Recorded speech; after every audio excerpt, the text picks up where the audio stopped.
Hello everyone, সবাই কেমন আছো? আশা করছি ভালো আছো। আমি কিন্তু ভীষণ ভালো আছি। তো এতদিন ছিলাম হচ্ছে মামা বাড়িতে, তো আজ ফাইনালি বাড়ি যাচ্ছি। যেহেতু অনেক দিন মামা বাড়িতে ছিলাম, একটু মন খারাপ হচ্ছিলো বাড়ি আসার সময়, একটু না অনেকটাই। জানি না আবার কবে সবার সঙ্গে দেখা হবে, সেজন্য আরও তো ওটা ভেবে আরও ভীষণ মন খারাপ হয়ে যাচ্ছিলো। যেহেতু অনেক দিন ছিলাম বাড়ি যাওয়ার সময়, একটু না অনেকটা মন খারাপ নিয়ে আমি বাড়ি থেকে যাচ্ছিলাম।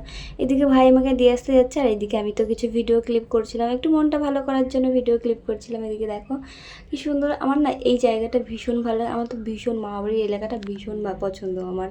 দেন এদিকে দেখো স্টেশনে চলে এসেছি, স্টেশনে এসে টিকিটটা কেটে নিয়েছি। ট্রেনের অনেকটাই দেরি ছিল, তাও আমি তাড়াতাড়ি চলে এসেছি স্টেশনে। আমি বাড়ি থেকে তাড়াতাড়ি বেরোনোর কারণ হচ্ছে ওই যে মামা বাড়িতে ছিল না, মামা বাড়ি থাকলে আমাকে কিন্তু আর বাড়ি আসতে দিত না, কারণ হচ্ছে ভীষণ পরিমাণে মেঘলা করেছে। ওই মেঘলার মধ্যে তো আসতে দিত না, বাড়ির লোক তো ভীষণ পরিমাণে আটকাচ্ছিল।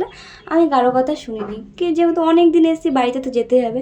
দেন এদিকে দেখো ট্রেন ঢুকে গেছে, আমি ট্রেনেও উঠে পড়েছি, একটুখানি ভিডিও ক্লিপ করেছিলাম। দেখো কি সুন্দর চারিদিকে সবুজ সবুজ। তারপর বাড়িতে আসার পর এদিকে তো আর এক মহিলা আমাদের বাড়িতে এসে হাজির হয়ে গেছিলো। তো উনি আমাকে বললো যে চল বাজার থেকে ঘুরে আসি। দেন আমি আরও বাজারে গেছিলাম। বাজারে গিয়ে যেহেতু অনেকদিন আমরা মোমো খাই না, তো বললো চল মোমো খেয়ে আসি।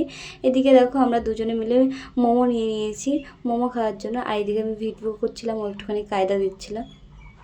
মোমো তোমাদের কার কার ফেভারিট একটু আমাকে জানিও। আমার কিন্তু ভীষণ ফেভারিট একটা ফুড বলতে পারো, এটা ভীষণ পরিমাণে ভালোবাসি এটা মোমোটা আমি হাত দিয়ে খেতে যাচ্ছিলাম, তখন দেখি হাতে আমার আলতা পড়েছিলাম, তো ওই আলতাটাই আমার মোমোতে লেগে গেছিলো। তারপর আমি আর কী করবো, চামচ দিয়ে খেতে হচ্ছিলো।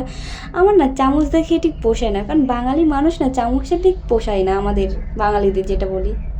অনেকদিন তো মহারানীর সাথে দেখা হয় না, তার জন্য কি এদিকে দেখো আমি আরও যে গেছি খেতে, এদিকে একটু আড্ডাও মারছিলাম, গল্প করছিলাম, একটুখানি ফাজলামও করছিলাম, সবটা মিলেমিশে একটু আড্ডা মেরে তারপর মোমোটা খেলাম। মোমো খাওয়ার পর আমাদের কাছে চলে এসলো চাউমিন। সো এদিকে দেখো আমাদের চাউমিনটা দিয়ে গেছে, তো এখন আমি আর কোয়েল চাউমিনটা খেয়ে নেবো। তো ভিডিওগুলো কেমন লাগছে অবশ্যই কিন্তু আমাকে জানিও। যদি আমার ভিডিও যদি তোমাদের ভালো লেগে থাকে অবশ্যই একটা লাইক কমেন্ট শেয়ার করে পাশে থেকো। আর কী টাইপের ভিডিও দেখতে চাও অবশ্যই কিন্তু আমাকে কমেন্ট করে জানিও। কিছু কিছু মানুষ আমাকে কমেন্ট করেছে ফানি ভিডিও দেখতে চাই, তো তোমাদের জন্য বলছি অবশ্যই ফানি ভিডিও নিয়ে আসবো। তোমরা আমার পাশে থাকো, আমি ফানি ভিডিও আরও অনেক অনেক কন্টেন্ট নিয়ে আসবো। টাটা।